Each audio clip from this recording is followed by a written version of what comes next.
Hi అండి. Welcome back to SS Telugu audio నవలలు.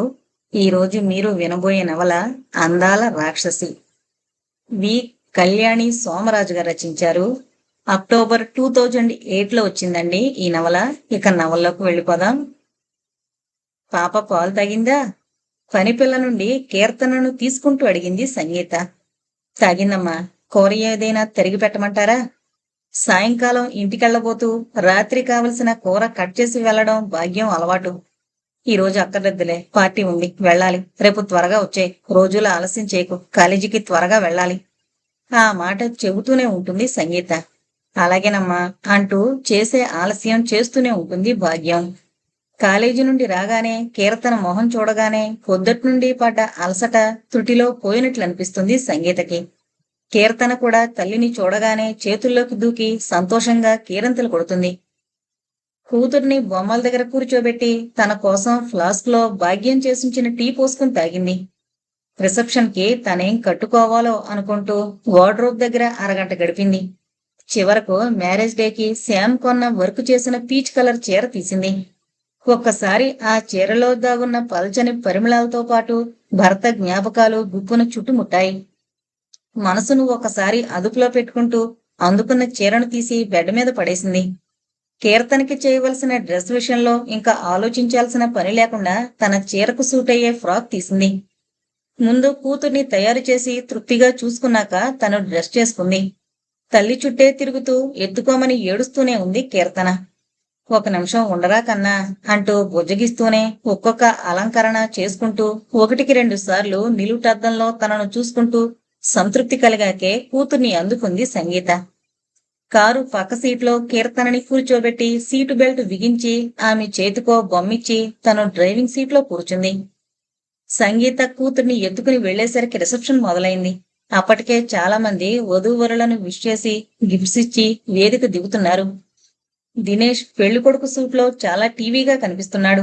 అతనికంటే పెళ్లికూతురు మేకప్ లో మధురిమ ఇంకా అందంగా ఉంది. ఇద్దరూ సంగీత కొలీగ్స్ అవడంతో ఇద్దరికీ కలిపి మంచి గిఫ్ట్ తీసుకుంది సంగీత. హాయ్ మధు, దినేష్ కంటే నువ్వే అందంగా ఉన్నావు. తను తెచ్చిన గిఫ్ట్ ప్యాకెట్ ని ఇద్దరికీ అందిస్తూ నవ్వింది సంగీత. ఎంతైనా మీ ఆడవాళ్ళొక్కటే, సో నాది మంచి సెలక్షన్ అంటావు. దినేష్ మొహంలో కాస్తంత గర్వం. గీత, డిన్నర్ స్టార్ట్ అయినట్లుంది, భోజనం చేసి వెళ్ళు. మధురిమ చిన్నగా అంది. అలాగే, నేను చూసుకుంటానులే. అప్పటికి టేబుల్స్ అన్ని చాలా వరకు నిండిపోయాయి. తనొక్కతే ఒంటరిగా వచ్చింది. చాలా మటుకు అందరూ భర్తలతో వచ్చారు. ఇలాంటప్పుడే శ్యామ్ దగ్గర లేని లోటు స్పష్టంగా కనిపిస్తుంది. మా మధు మీ గురించి వర్రీ అవుతుంది, మీరు తింటున్నారో లేదో అని అంటూ చనువుగా ఒక యువతొచ్చి భుజం మీద చేయి వేయడంతో సంగీత చటుక్కున తిరిగి చూసింది. జుట్టు మెడల వరకు కట్ చేసి వదిలేసింది. మెడలో మెరుస్తున్న రవ్వల నెక్లెస్, నుదుటి మీద కుంకుమ బదులుగా ఎర్రని కెంపు, తెల్లని ఆమె మొహం ఆ కాంతుల మధ్య తళుక్కున మెరిసిన తారలా ఉంది. కుందన్స్ పుట్టిన కంచిపట్టు చీరను ఒకసారి సరిచేసుకుంటూ సంగీతనే చూస్తోంది. గుర్తొచ్చి రానట్లు ఏదో అస్పష్టమైన పోలికలు. ఎవరీమే? ఇద్దరిలో ఒకే రకం ప్రశ్న. నువ్వు జానకివి కదూ? ముందు ఆ కన్ఫ్యూజన్ నుండి బయటపడింది సంగీతే. వదినా, మీరు సంగీతే కదూ? ఈసారి ఆశ్చర్యం ఆమె వంతు. అవునన్నట్లు నవ్వుతూ తలాడించింది సంగీత. అన్నయ్య రాలేదా? మీ పాపే కదూ, ఏం పేరు? మా మధురిమ మీకెలా తెలుసు? జానకి ప్రశ్నల వర్షాన్ని కురిపించింది. ఆగాగు, ముందు ఇది చెప్పు, నువ్వేంటిక్కడ? మధురిమ నా కొలీగ్, క్లోజ్ ఫ్రెండ్. మరి నీకు? మా వారి కజిన్. అదిగో ఆ బ్లాక్ సూట్ వేసుకున్న ఆయనే నా భర్త. మేము స్టేట్స్ లో ఉంటున్నాం. ఇంకా ఏదో చెప్పాలని నోరు తెరిచింది జానకి. ఈలోగా 10 ఏళ్ల పిల్ల పరిగెత్తుకొచ్చి, వదినా, నిన్ను మీ అత్తగారు పిలుస్తున్నారు అంటూ పిలిచింది. నేను స్టేట్స్ వెళ్లేలోగా మీ ఇంటికొస్తాను, అప్పుడు తీరుబడిగా మాట్లాడుకుందాం. అన్నయ్యని అడిగానని చెప్పండి అంటూ ఆ పిల్ల వెనక పరుగులాంటి నడకతో వెళ్లిపోయింది జానకి. పార్టీ అయ్యాక ఒకసారి జానకి కోసం చూసింది, కానీ ఎక్కడా కనిపించలేదు. కీర్తనని నిద్రపుచ్చాక పాత ఆల్బం తీసింది సంగీత. అందులో తను, శ్యామ్, జానకి వాళ్ల ఊరు వెళ్ళినప్పుడు తీసిన ఫోటోలున్నాయి. జానకి ఫోటో అది. కుంకుమ రంగు పరికిని ఒకవైపు సుతారంగా పట్టుకుని గాలికెగిరే ఓణిని మరో చేత్తో బిగించి సరుగుడు చెట్ల నీడలో సాయంకాలం నీరెండలో తీసిన ఫోటో అది. పల్లెటూరి అమాయకత్వం, ప్రపంచం తెలియని ముగ్ధత్వం, మూటగట్టుకుని నించున్నట్లుంది ఆనాటి ఆమె రూపం. పెళ్లికి ముందరే హనీమూన్ ఎక్కడికి వెళ్ళాలి అన్న ఆలోచన వచ్చింది శ్యామ్కి. ఏదైనా పల్లెటూరుకు వెళదాం అంది సంగీత. సీతమ్మ వారికి వనవాసం చెయ్యాలని కోరిక పుట్టినట్లు నీకేంటి వింత కోరిక నవ్వాడు శ్యామ్. ఏదో చంద్రమండలానికి నిచ్చెన వేసి ఎక్కించమన్నానా? పల్లెటూరు వెళదామన్నాను అంతేగా. నేనేదో నిన్ను కులు మనాలి, కొడైకెనాల్ ఇలా ప్లాన్ చేస్తున్నాను. అయినా ఏ వసతులు ఉండని పల్లెటూరు తీసుకువెళతాను. ఇంకెప్పుడు పల్లెటూరు అనకుండా. మొత్తానికి సంగీత పట్టుదల ఫలితంగా జానకి వాళ్ల ఊరు వెళ్లేలా చేసింది. ప్రయాణ వసతి పెద్దగా లేని ఆ ఊరికే వెళ్లడానికి శ్యామ్కి ఒళ్ళు హూనమైంది. సంగీత మాత్రం ఉల్లాసంగానే ఉంది ప్రయాణం అంతా. మా అమ్మకి పిన్ని కూతురు, అందరం దుర్గ పిన్ని అంటాం అంటూ ఇంటి గుమ్మంలో ఎదురైన నడివయసు ఆమెను పరిచయం చేశాడు శ్యామ్. అమ్మా నాన్న బాగున్నారా? మీ పెళ్లికి రాలేకపోయాం. చిన్నోడికి జ్వరం. ఆ అమ్మాయిని తీసుకొచ్చి మంచి పని చేశావు. నీతో సమానంగా చదివిందట కదా. ఈ పల్లెటూళ్ళు అవి మీకు నచ్చుతాయో లేదో అంటూ సంగీత వైపు తిరిగి నవ్వుతూ అంది దుర్గా. సంగీతకు పల్లెటూళ్ళు చూడాలని సరదా పిన్ని. సంగీత అత్తగారు తనకిచ్చి పంపిన పెళ్లి స్వీట్స్, భార్యాభర్తలకి కొత్త బట్టలు, అప్పటికప్పుడు సూట్ కేసు తీసి అవన్నీ దుర్గకిచ్చింది. ఇవన్నీ ఎందుకు, అక్కకి చేదస్తాం మొహమాటంగా తీసుకుంది దుర్గా. పిల్లలేరు పిన్ని. జానకి మంచినీళ్లకు వెళ్ళింది. చిన్నాడు మీ బాబాయ్తో పొలానికి వెళ్ళాడు. భోజనానికి ఆలస్యం అవుతుందంటూ అప్పటికప్పుడు పొంగించిన పాలతో కాఫీ కలిపి ఇద్దరికి ఇచ్చింది దుర్గా. దుర్గతో కబుర్లలో పడ్డాడు శ్యామ్. కాఫీ గ్లాసు తీసుకుని నిశ్శబ్దంగా పెరటి గుమ్మంలో నుంచుంది సంగీత. పెరడంతా ఒకవైపు పూల మొక్కలతో, మరొక వైపు కూర పాదులతో కళకళలాడుతోంది. పెరటి గోడ దాటి దృష్టి సారిస్తే పచ్చని పైరులే కనుచూపు మేర దాకా. ఊరి భద్రతను కాపాడ్డానికన్నట్లు చుట్టూ ఎత్తైన కొండలు. జానకి, చాలా పెద్దదని వయ్యావే. శ్యామ్ ఎవరినో పలకరించడం విని సంగీత చూపు తిప్పింది. చంకలో బరువైన నీళ్ల బిందెతో అప్పుడే లోపలికొస్తోంది జానకి. ఇంటికొచ్చిన అతిథుల వంక చూసి చూడనట్లు చూసి బిందె మెల్లగా గట్టు మీద పెట్టింది. జానకిని చదివిస్తున్నారా పిన్ని? శ్యామ్ అడుగుతుంటే తల్లి వంక చూసింది జానకి. చూసావుగా ఊరి వాలకం. 2 మైళ్ల దూరం వెళ్ళాలి స్కూల్కి. అందులోనే ఇంటర్ వరకు ఉంది. అంతవరకే చదివించాం. ఇంక పై చదువులంటే మాటలా? పట్నాల్లో కాపురం పెట్టాలి. మీ బాబాయి ఈ నేల వదలడు. ఆయన్ని వదిలి నేను ఎక్కడికి వెళతాను? పెళ్లి చెయ్యాలి కదా ఎంత చదివినా. తల్లి మాటలకి జానకి మొహంలో కనిపించిన అశాంతి శ్యామ్ గ్రహించాడు. జానకి అక్కడున్న 2 రోజులు సంగీత వెనక నీడలా తిరిగింది. ఆమె చేసే ప్రతి పని ఆసక్తిగా చూస్తుండేది. అర్థం కాని విషయాలన్నీ అడిగి తెలుసుకునేది. వదినా, మా ఇల్లు చిన్నది, ఇబ్బందిగా ఉందా? ఆ రాత్రి సంగీత పక్కనే చాప పరుచుకుంటూ అడిగింది జానకి. మేము ఉండేది మహల్స్ కాదు, కాస్త పెద్దవి అంతే. సంగీత మనస్ఫూర్తిగా అంది. జానకి సంగీత బాగా నచ్చింది. వదిన బాగా చదువుకుందని తెలుసు, కాని ఇంత సంస్కారం ఉంటుందని ఆమె ఊహించలేదు. మర్నాడు పొద్దున్న భర్తని పొలానికి పంపి వీధి గుమ్మంలోనే నిలబడిన దుర్గని అడిగాడు శ్యామ్. ఎలా ఉంది పిన్ని వ్యవసాయం? దుర్గ మాట్లాడకుండా వెనుతిరిగి వాల్చిన మంచం మీద కూర్చుంది. శ్యామ్ పక్కనే కూర్చున్నాడు.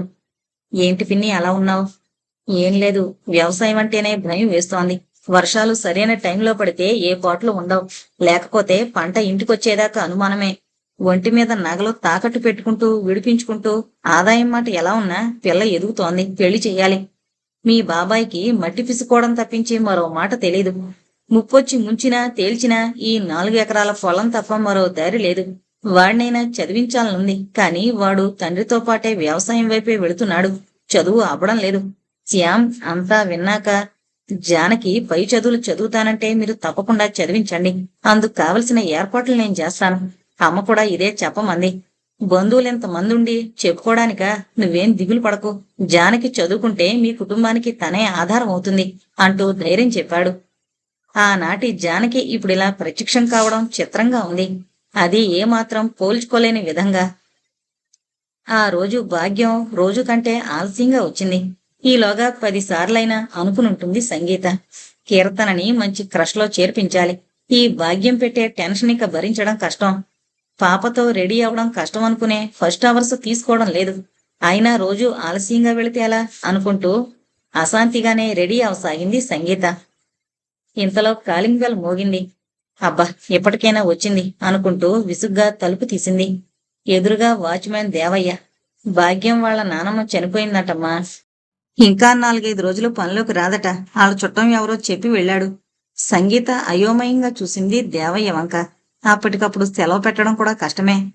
దేవయ్య, ఒక గంట మీ ఆవిడ పాపం చూస్తే కాలేజీకి వెళ్ళి త్వరగా వచ్చేస్తాను బ్రతిమలాడుతున్న ధోరణిలో అంది. మాడది ఎక్కడో పనిచేస్తోంది. అదేమంటుందో ఒకసారి కనుక్కొని చెబుతాను అంటూ కదిలాడు. దేవయ్య పెళ్ళం గౌరమ్మ 4, 5 ఏళ్లలో పనిచేస్తుంది. భాగ్యం రాని రోజుల్లో వచ్చి మధ్య మధ్య సాయం చేయడం గౌరమ్మకు అలవాటే.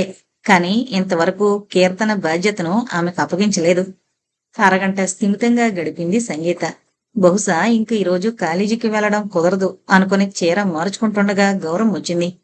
భాగ్యం రాలేదు గౌరమ్మ. ఆయన చెప్పిండు నేనుంటా బిడ్డకాడ అంటూ అభయం ఇచ్చింది. అలవాట్లేని కొత్త మనిషి మీద కీర్తన బాధ్యత వదలడం ఇష్టం లేకపోయినా ఆ పరిస్థితుల్లో అంతకంటే మార్గం లేకపోయింది. 1కి 10 సార్లు కీర్తనకి ఎప్పుడెప్పుడు ఏం పెట్టాలో చెప్పి కదిలింది సంగీత. మధ్యాహ్నం క్లాసులు తీసుకుని పర్మిషన్ తీసుకుని ఇంటికొచ్చేసరికి తల్లిని చూడగానే ఏడుస్తూ వచ్చి కాళ్ళం చుట్టేసింది కీర్తన. పాప పాలు తప్పించి ఏమీ తినలేదు అంటూ గౌరమ్మ వెళ్ళిపోయింది. కీర్తనకి బలవంతంగా పెరుగన్నం తినిపించింది. అన్నం తింటుండగానే సంగీత ఒడిలో నిద్రపోయింది అలసటగా. భాగ్యం బాగా అలవాటు. గౌరమ్మకి పాపం చూసుకునే చాకచక్యం లేదు. ఇంకా 4 రోజులు గడపాలి. ఎలా? సంగీత ఆ రోజంతా ఆలోచిస్తూనే ఉంది. పోనీ అమ్మని రమ్మనమని ఫోన్ చేస్తే సంగీత మనసులో తల్లి మెదిలింది. ఫోన్ చేయగానే అందిన ట్రైన్ పట్టుకుని అమ్మొచ్చేస్తుంది. అక్కడ తండ్రి తమ్ముడు ఇద్దరు ఇబ్బంది పడాలి. ఎవరికీ వంట రాదు. అమ్మని శ్రమ పెట్టినట్లవుతుంది అంతే. ఆ ఆలోచనను వదిలేసింది. తను ఏ చికాకైనా భరించాలి, తప్పదు. తల్లిని ఇందులోకి లాక్కూడదు. ఆవిడ ఈ మధ్యే కాస్త మనశ్శాంతిగా ఊపిరి పీలుస్తోంది. 2 ఏళ్ల క్రితం వరకు అత్తమామల ఆరళ్ళు, తోటికోడళ్ల అసూయలు, ఆడపడుచుల అసత్య ప్రచారాలు, ఏ ఒక్కరూ ఆమెతో స్నేహంగా మొసులుకోలేదు. నిష్కారణంగా ద్వేషించారు. విమర్శిస్తూనే తల్లిని ఉపయోగించుకున్నారు. ఆఖరికి తండ్రి మనసు మారి విడిగా కాపురం పెట్టడంతో ఆ చికాకుల్లోంచి బయటపడింది. అసలే తన పెళ్ళయ్యాక ఏర్పడ్డ ఈ సమస్యతో ఆమె మనసులో తెలియని శూన్యం ఏర్పడింది. మళ్ళీ ఈ చిన్న చిన్న చికాకులు ఆమె చెవిన వెయ్యాలా? తల్లికి ఫోన్ చేయలేదు సంగీత. తనే కాలేజీకి 2 రోజులు సెలవు పెట్టాలనుకుంది. ఉదయాన్నే లేచి పాల ప్యాకెట్ తీస్తుండగా భాగ్యం వచ్చి గుమ్మంలో నుంచుంది నవ్వుతూ. నువ్వా భాగ్యం? ఇప్పుడిప్పుడే రావనుకున్నానే. సంగీత గొంతులో సంతోషం దాగలేదు. అమ్మా, మీరు పాపతో కాలేజీకి వెళ్ళలేరు కదా. ఆ అమ్మాయ్య మా ఊరు వెళ్లారు. నన్ను మీ కాడ ఉండమన్నారు. ఒక్క ఊరికినొచ్చేసా. ఈ మాత్రం నువ్వు నా గురించి ఆలోచించావంటే చాలా హ్యాపీగా ఉందే. సంగీత మాటలు వినిపించుకోకుండానే ఆమె చేతిలో పాల ప్యాకెట్స్ తీసుకుని లోపలికి వెళ్ళింది భాగ్యం. ఏంటలా డల్లగా ఉన్నావు? స్టాఫ్ రూంలోకి రాగానే మంచినీళ్ల బాటిల్ అందుకుని గడగడా తాగుతూ అడిగింది మధురిమ, సంగీత వంక సూటిగా చూస్తూ. సంగీత ఒక్కసారి తలెత్తి చూసి నవ్వి, బాగానే ఉన్నాను.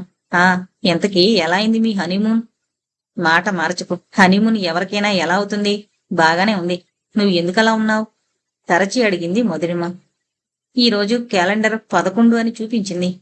నిన్న 10, సో ఈరోజు 11 కాక తప్పదు అని ఒక్కసారి నాలుగు కరుచుకుంది. నిజమే, ఈరోజు సంగీత పెళ్లి రోజు. ఇంతకీ ఏ ప్లేసెస్ చూశారు? మధురిమ మౌనంగా ఉండడాన్ని భరించలేక సంగీత సంభాషణని మార్చింది. కులు మనాలి వెళ్ళాం. ఆ చుట్టుపక్కల చూసాం. ఫుల్ ఎగ్జైట్మెంట్ కదూ. ఆ మూడు అప్పుడే పాడు చేసుకోక. సరే, నా క్లాసుంది, వస్తాను. సంగీత లేచి వెళ్ళిపోయింది. ఆ రాత్రి తల్లి ఫోన్ చేసింది సంగీతకి. అమ్మా, నేనే నీకు ఫోన్ చేయాలనుకున్నాను అంటూ భాగ్యం రాక తను ఒక్కరోజు ఎలా ఇబ్బంది పడిందో చెప్పింది. మళ్లీ మర్నాడే ఆమె పనిలోకొచ్చి తన సమస్యని ఎలా పరిష్కరించిందో వివరించింది. తల్లి మౌనంగా వినడం చూసి ఆశ్చర్యపోయింది సంగీత. ఏంటమ్మా డల్లగా ఉన్నావు? డాడీతో గొడవ పడ్డావా? ఇంకా గొడవలు పడే వయసా మాది? నీరజ గొంతు నీరసంగానే పలికింది. అయితే గోపి చదువుకోకుండా ఏ సినిమాకో వెళ్ళాడా? తమ్ముడేమైనా తల్లిని విసిగిస్తున్నాడని ఆమె ఉద్దేశం. అదేం లేదు, నేను నీ గురించి ఆలోచించి ఇలా ఉన్నాను. సంగీత కొన్ని క్షణాలు నిశ్శబ్దంగా ఉండి, నాకొచ్చిన సమస్య ఏంటి? కొత్తగా సమస్య కూడానా? పాత విషయాలే తలుచుకుంటే బాధగా ఉంది.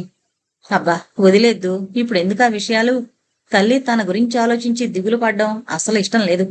ఈరోజు 11, 4 ఏళ్ల క్రితం అందరం ఎంత సంతోషంగా నీ పెళ్లి చేశామో ఎలా మరిచిపోగలను? ఏ విషయాన్నైతే నేను మరిచిపోదామనుకుంటానో ఆ విషయం అస్తమానం గుర్తు చేస్తావు. ఇప్పుడున్న పరిస్థితుల్లో నీ కూతురి గుండెల్లో నింపాల్సింది ధైర్యం కాని దైన్యం కాదు. అయినా నువ్వు జీవితంలో ఒంటరిగా ఎన్ని ఎదుర్కొన్నావు, ఇప్పుడు నా విషయంలో ఇంత బేలవైపోయావు. నాకంతా ఏం చెప్పేదానివి? భగవంతుడు ఎలాంటి సమస్యలిచ్చినా ధైర్యంగా ఎదుర్కోవాలనేదానివి కదూ. నేను అదే చేస్తున్నాను. సరేలే, ఆ ధైర్యంతోనే జీవించు. అతనుంచి ఎలాంటి ఫోను లేదుగా? ఉహుం, లేదు. వస్తుందని ఆశించనూ లేదు. సంగీత నిర్లిప్తంగా అంది. నిన్ను ఇష్టపడేగా చేసుకున్నాడు, ఎందుకిలా చేశాడు? నీరజ తనలో తాను అనుకున్నట్టుగా పైకంది. ఆ తర్వాత ఇద్దరూ మౌనంగా ఉండడంతో ఫోన్ పెట్టేసి తలగడ మీద వెనక్కి జారిగలబడింది సంగీత. శ్యామ్ తనని ఇష్టపడే కదూ పెళ్లి చేసుకుంది. ఆ అనుమానం తనకి వస్తూ ఉంటుంది అప్పుడప్పుడు. ఇంజనీరింగ్ ఎలక్ట్రానిక్స్ ఫైనల్ ఇయర్ లో ఉండగానే ప్లేస్మెంట్ లో సంగీతకు జాబ్ రావడం, ట్రైనింగ్ కి కేరళ పంపడం వెంట వెంటనే జరిగాయి. తండ్రి సంతోషించిన తల్లి మాత్రం అదేంటే ఇలా జాబ్లో చేరితే నీకు పెళ్లి చేయడం ఆలస్యం అవుతుందేమో అంటూ నిరాశ వ్యక్తపరిచింది. అమ్మా, చిన్నప్పుడు ఆడుకుంటున్న దాన్ని తీసుకెళ్లి ఎల్కేజీ అంటూ స్కూల్లో వేశారు. స్కూలు జీవితం అవుతుండగానే ఇంటర్ ఎంసెట్ అంటూ రెస్ట్ లేకుండా చదివించి ఇంజనీరింగ్ లో చేర్పించారు. అది అవుతుండగానే పెళ్ళా? మై గాడ్, నన్ను కొన్నాళ్ళైనా హాయిగా ఉండనివరా? పోవే, నువ్వు నీ కష్టాలు. పెళ్లి చేసుకుని ఎలాంటి టెన్షన్స్ లేకుండా సుఖంగా ఉండమంటున్నావు. నీరజ నవ్వుతూ అంది. కేరళ సంగీతకు బాగా నచ్చింది. అయితే బాయిల్డ్ రైస్ తో వండిన అన్నం, కొబ్బరి నూనె తాలింపులతో చేసే కూరలు, ఇలా కొన్ని ఆమెను ఇబ్బంది పెట్టిన పచ్చని చేల సోయగాలు, ఒడ్డుకి ఒరుసుకుంటూ ప్రవహించే బ్యాక్ వాటర్స్, నిరాడంబరంగా కనిపించే ఆ జనం సంగీతకు కొత్త చోటైనా ఆహ్లాదంగానూ ఆనందంగానూ ఉంది. ఆమె వచ్చింది ట్రైనింగ్ కి అయినా మధ్య మధ్య సైట్ సీయింగ్ కూడా ఏర్పాట్లు చేశారు ఆఫీస్ వాళ్ళు. ఒక ఆదివారం శంకరాచార్యుని పుట్టిన ప్రదేశం కాలడీకి వెళ్లారు అంతా.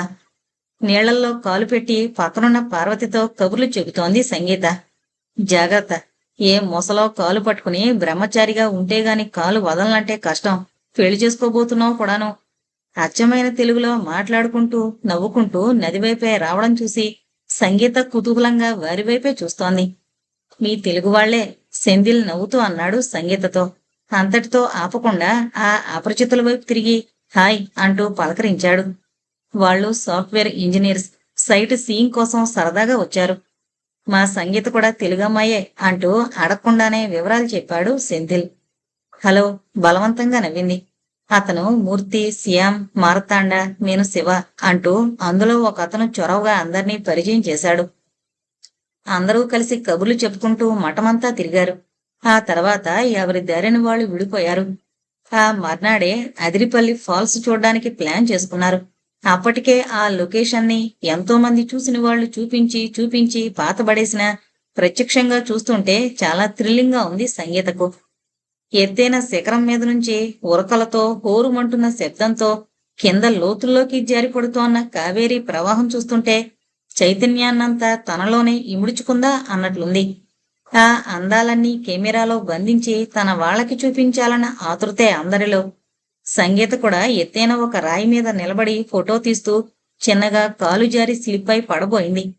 ఇంతలో 2 చేతులు ఆమె భుజం మీద పడి ఆ ప్రమాదం జరగకుండా ఆపాయి. థ్యాంక్స్ అంటూ వెనక్కు తిరిగింది సంగీత. శ్యామ్ నవ్వుతూ పడబోయారు అందుకే మొహమాటంగా అన్నాడు. ఇట్స్ ఓకే, బాగా స్లిప్పరీగా ఉంది. ఫోటో తీసుకునే హడావిడిలో గమనించలేదు. ఇంతకీ ఫోటో తీసుకున్నారా? నేను తీనా?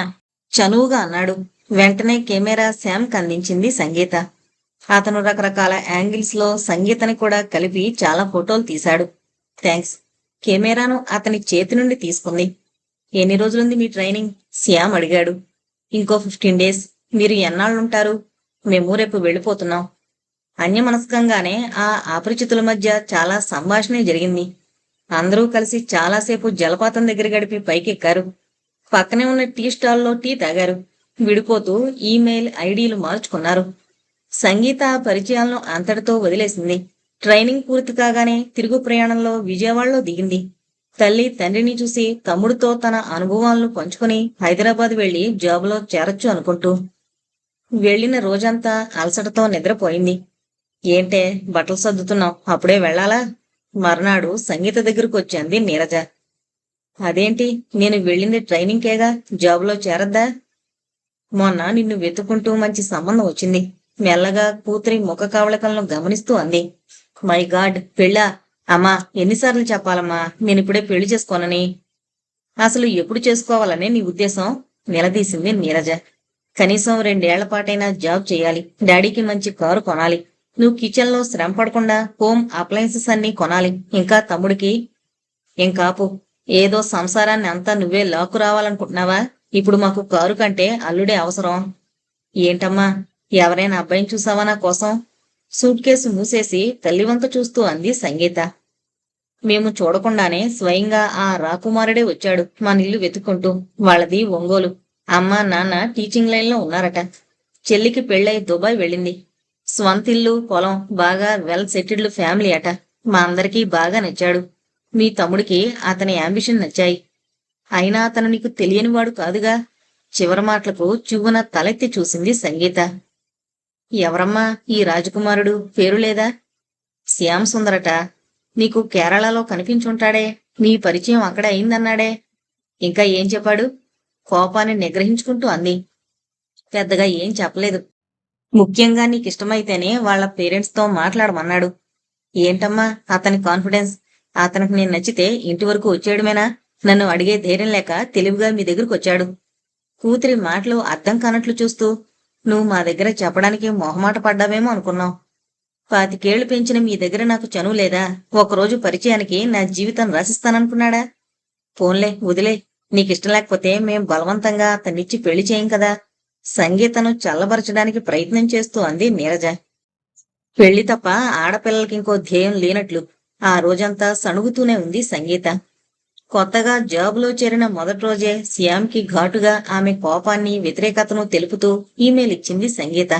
శ్యామ్ వెంటనే మెయిల్ పంపాడు. కొత్త జాబులో అడుగుపెట్టినందుకు శుభాకాంక్షలు అంటూ. సంగీత సమాధానమేమీ ఇవ్వలేదు. తర్వాత 1 నెల రోజులకు శ్యామ్ నుండి పెద్ద మెయిల్ వచ్చింది. మీ అభిప్రాయం తెలియకుండా తొందరపడ్డాను, క్షమించండి. పెళ్లి సంబంధాలు చూస్తూ ఇంట్లో వాళ్ళు విసిగిస్తున్నారు. జీవిత భాగస్వామి విషయంలో మీ అమ్మాయిలు ఎంత టెన్షన్ అనుభవిస్తారో మేము అంతకంటే ఎక్కువే పడతాం. మిమ్మల్ని చూసిన రోజు అనిపించింది, ఇలాంటి అమ్మాయి అయితే జీవితం ఎంత మధురంగా ఉంటుంది అని. ఆ చొరవతోనే చిన్న అప్లికేషన్ పెట్టా. రిజెక్ట్ చేశారు. ఓకే, ఆ విషయం అంతటితో వదిలేద్దాం. ఒక మంచి స్నేహితుడిగా కూడా పనికిరానా? సంగీత ఈ అభ్యర్థన కాదనలేదు. అలాని అంతకంటే చొరవ చూపించలేదు. శ్యామ్ వారానికి 2-3 మెయిల్స్ ఇస్తే బదులుగా 1-2 సంగీత నుంచి వెళ్లేవి. మెల్లమెల్లగా ఒకరి అభిరుచులు మరొకరు తెలుసుకోవడం మొదలుపెట్టారు. సంగీత అన్నది పేర్లోనేనా, గొంతులో కూడానా అంటూ శ్యామ్ అడిగితే, డాడీ చాలాసార్లు ప్రయత్నం చేశారు సంగీతం నాకు చెప్పించాలని. ఎంతమంది మాస్టర్లను మరిచినా ఏదో వంకతో వర్ణాల వరకు వచ్చి ఆగిపోయింది. లలిత సంగీతం పాడగలను, కానీ కచేరీలు చేయలేను. సంగీత సమాధానం. శ్యామ్ చదివిన పుస్తకాలను ఒక్కొక్కటే పరిచయం చేస్తుంటే సంగీత షాపింగ్కి వెళ్ళినప్పుడల్లా వెతుక్కుని కొని తన షెల్ఫ్లో పెట్టుకునేది. ఆఫీసు విషయాల్లో అనుభవం చాలక సంగీత చేసే పొరపాట్లను శ్యామ్ విడమర్చి చెప్పేవాడు.